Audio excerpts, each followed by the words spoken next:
Hi అండి. ఈరోజు వీడియోలో ఎంత పెద్ద సైజు బ్లౌజ్ అయినా సరే మనం ఫ్రంట్ పార్ట్లో ఎలాంటి మిస్టేక్స్ లేకుండా ఇలా బ్లౌజ్ అయితే కట్ చేసుకోవాలి.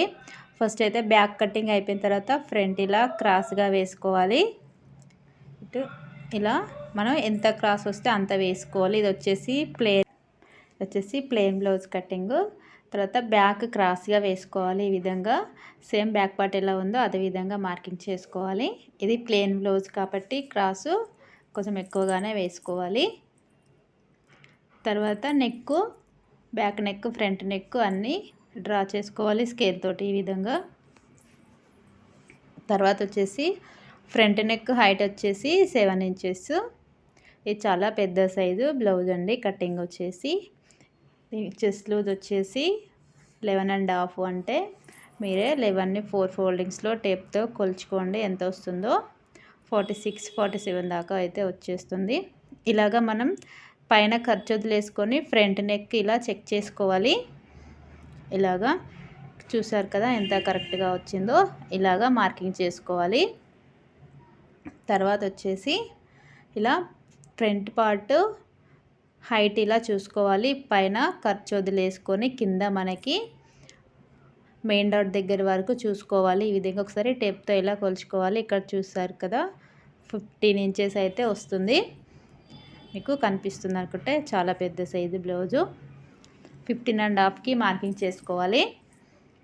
ఇక్కడ మీరు చూడండి బ్యాక్కి ఫ్రంట్ పార్ట్కి అనేది 1 ఇంచ్ మనం ఖర్చుతో సహా 1/2 ఇంచ్ అంత తేడా మాత్రమే ఉంది. ఇలాంటి బ్లౌజ్ కూడా మనం స్టిచ్ చేయాలి. అప్పుడే టైలరింగ్లో మనకి చాలా సక్సెస్ అనేది వస్తుంది. ఇలా పైన ఖర్చు వదిలేసుకొని ఉక్స్ పట్టి హైట్ ఇలా చూసుకోవాలి. ఫస్ట్ నుంచి 4 ఉక్స్కి మార్కింగ్ అయితే వేసుకోవాలి. ఇలా తర్వాత మెయిన్ డాట్ వచ్చేసి ఇక్కడ మనకి ఫ్రంట్ పార్ట్ నుండి ఇలా చూసుకోవాలి. పాదొక్క 4 ఇంచులకి మార్కింగ్ వేసుకోవాలి. తర్వాత మన వైపుకి 1.5, మళ్ళీ ఇక్కడ నుండి 1.5కి ఇలాగా మార్కింగ్ అయితే చేయాలి. తర్వాత వచ్చేసి ఇక్కడ చంక దగ్గర ఇలా రౌండ్ తిరిగే దగ్గర మాత్రమే ఇలా 1/2 ఇంచ్ లోపలికి మార్కింగ్ అయితే చేసుకోవాలి. ఇలా చూడండి పెద్ద సైజ్ బ్లౌజ్ కాబట్టి మెయిన్ డాట్ వచ్చేసి 3 ఇంచుల వెడల్పు, పొడవు కూడా 3 ఇంచులు ఉండాలి.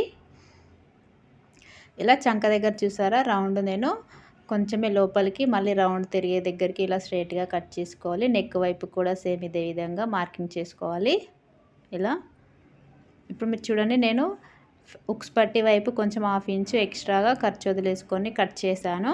ఎందుకంటే మనకి ఉక్స్ పట్టి కాజా పట్టి జాయింటింగ్ చేసిన తర్వాత ఖర్చు అనేది కావాలి కదా మనకి, అందుకోసమని మనకి నెక్ వైపు ఉంచకూడదు. ఓన్లీ కింది వైపుకే ఇలా 1/2 ఇంచ్ ఎక్స్ట్రా కటింగ్ చేసుకోవాలి.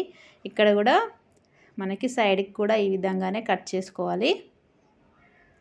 ఇలా ఇప్పుడు 1.5 ఇంచ్కి 1.5 ఇంచ్కి మనం మార్కింగ్ చేసాం కదా మెయిన్ డాట్ వచ్చేసి.